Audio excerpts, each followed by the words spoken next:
warahmatullahi wabarakatuh. Puji syukur kita ucapkan kepada Allah Subhanahu wa taala atas rahmat dan karunia-Nya. Serta salawat beserta salam kita ucapkan kepada Nabi Muhammad sallallahu alaihi wasallam dengan lafaz Allahumma shalli ala Muhammad wa ala ali Muhammad. Baiklah, langsung saja kita mulai video kali ini yang membahas bab 2 tentang sistem dan dinamika demokrasi Pancasila. Tujuan dari pembelajaran kali ini ada 3 poin. 1. Menghargai nilai ketuhanan dalam berdemokrasi Pancasila sesuai dengan Undang-Undang Dasar Negara Republik Indonesia tahun 1945. 2. Berperilaku santun dalam berdemokrasi Pancasila sesuai dengan Undang-Undang Dasar Negara Republik Indonesia tahun 1945. 3. Memahami upaya membangun kehidupan yang demokrasi di Indonesia. Oke, langsung pembahasan dari bab ini adalah pengertian dari demokrasi. Kata demokrasi berasal dari 2 kata dalam bahasa Yunani, yaitu demos yang berarti rakyat dan kratos yang berarti pemerintah, sehingga demokrasi dapat diartikan sebagai pemerintahan rakyat. Demokrasi telah dijadikan sebagai sistem politik yang dianut oleh sebagian besar negara di dunia. Meskipun demikian, dalam pelaksanaannya berbeda-beda, bergantung dari sudut pandang masing-masing. Keanekaragaman sudut pandang inilah yang membuat demokrasi dapat dikenal dari berbagai macam bentuk. Dalam pandangan Abraham Lincoln, demokrasi adalah suatu sistem pemerintah dari rakyat, oleh rakyat, dan untuk rakyat.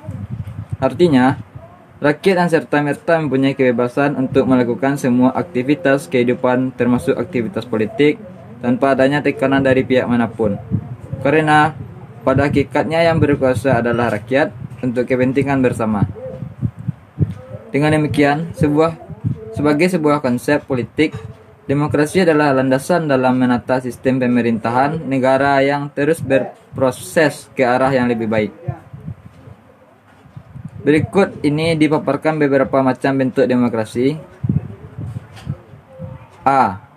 Berdasarkan titik berat perhatiannya. Dilihat dari titik berat yang menjadi perhatiannya, demokrasi dapat dibedakan ke dalam 3 bentuk. 1. Demokrasi formal, yaitu suatu demokrasi yang menjunjung tinggi persamaan dalam bidang politik tanpa disertai upaya untuk mengurangi atau menghilangkan kesenjangan dalam bidang ekonomi. Bentuk demokrasi ini dianut oleh negara-negara liberal. 2. Demokrasi material, yaitu demokrasi yang dititikberatkan pada upaya menghilangkan perbedaan dalam bidang ekonomi, sedangkan persamaan dalam bidang politik kurang diperhatikan, bahkan kadang-kadang dihilangkan. Bentuk demokrasi ini dianut oleh negara-negara komunis.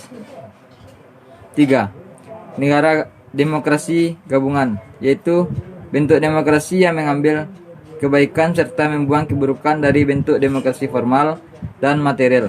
Bentuk demokrasi ini dianut oleh negara-negara non-blok berdasarkan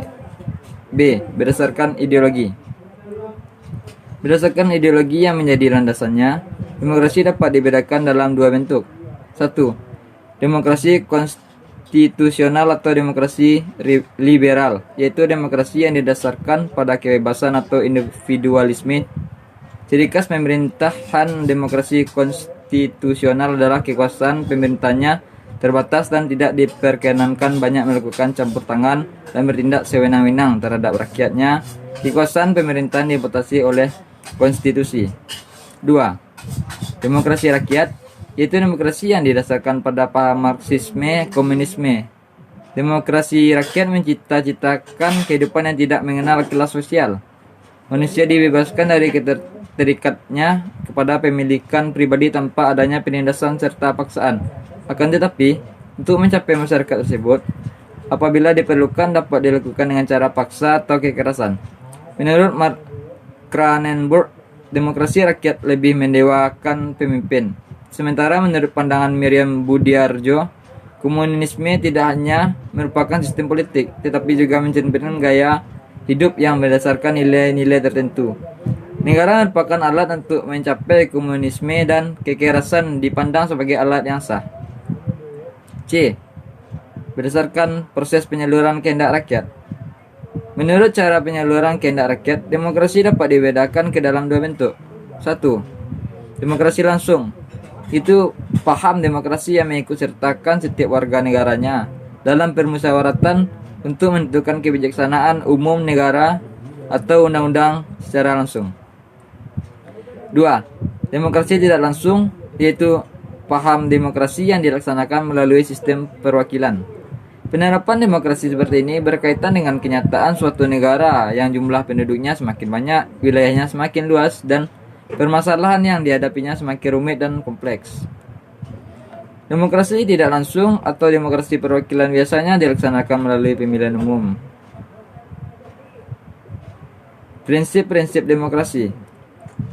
Henry B. Mayo, sebagaimana dikutip oleh Miriam Budiarjo dalam bukunya yang berjudul Dasar-Dasar Ilmu Politik, mengungkapkan prinsip dari demokrasi yang akan mewujudkan suatu sistem politik yang demokratis. Adapun prinsip tersebut sebagai berikut. 1. Menyelesaikan perselisihan dengan damai dan secara melemaga. 2. Menjamin terselenggaranya perubahan secara damai dalam suatu masyarakat yang sedang berubah.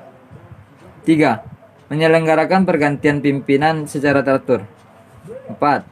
Membatasi pemakaian kekerasan sampai minimum. 5. Mengakui serta menganggap wajar adanya keanekaragaman. 6. Menjamin tegaknya keadilan dinamika demokrasi Orde Lama. Di tahun 1945-1950, Indonesia sebagai negara peralihan dari bangsa terjajah menjadi bangsa yang merdeka menjalin proses adaptasi penerapan ideologi bangsa, yaitu Pancasila. Beberapa masyarakat ada yang setuju dan sebagian merasa keberatan. Kemudian di tahun 1950 sampai 1959, sistem demokrasi berhasil diterapkan melalui pemilu 1955 yang dilakukan untuk memilih anggota konstituente. Akan tetapi, para anggotanya yang terpilih tidak dapat menyusun undang-undang seperti yang diharapkan, sehingga pada tanggal 5 Juli 1959, Presiden Soekarno mengeluarkan Dekret Presiden 1959 untuk membubarkan konstituante dan membatalkan Undang-Undang Dasar sementara 1950 menjadi Undang-Undang Dasar 1945. Pada periode 1959 sampai 1966, Soekarno selaku Presiden mengubah sistem pemerintahan menjadi sistem demokrasi terpimpin. 2. Orde Baru. Orde Baru dimulai dengan naiknya Soeharto menjadi presiden menggantikan Soekarno pada tanggal 22 Februari 1967. Awal Orde Baru, Presiden Soeharto harus mengatasi kekacauan yang ada di Indonesia. Soeharto melakukan beberapa upaya untuk pemulihan, yaitu rencana pembangunan 5 tahun Replita dengan membentuk Kabinet Pelita Pembangun 5 tahun, pemilu, pembinaan pendidik pelaksanaan pedoman penghayatan dan pengalaman Pancasila. Pemerataan pembangunan. Selama menjalankan pemerintahan, beberapa masalah juga timbul dan memicu demonstrasi yang terjadi pada tanggal 13 sampai 14 Mei 1998. Di antaranya adalah maraknya KKN, korupsi, kolusi, dan nepotisme, hak menyatakan pendapat yang dibatasi, peran ganda dui fungsi ABRI.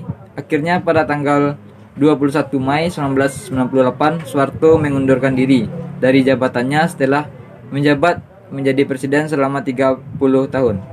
Dengan demikian, berakhir pula masa Presiden Soeharto atau masa Orde Baru. 3. Masuk masa reformasi. Reformasi dimulai dengan penggantian presiden dari Soeharto ke B.J. Habibie yang mulanya berperan sebagai wakil presiden. Kepemimpinan tersebut dimanfaatkan untuk mereformasi segala tatanan pemerintah terdahulu.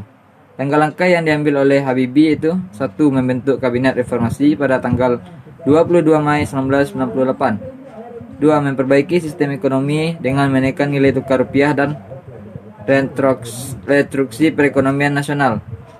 3. Mereformasi bidang politik. 4. Mengeluarkan Undang-Undang Nomor 9 Tahun 1998 tentang kemerdekaan, menyatakan pendapat di muka umum. 4. Menyelesaikan masalah dui fungsi ABRI. 5. Mereformasi bidang hukum. 6. Mengadakan sidang istimewa MPR. 6. Untuk membuat ketetapan baru MPR.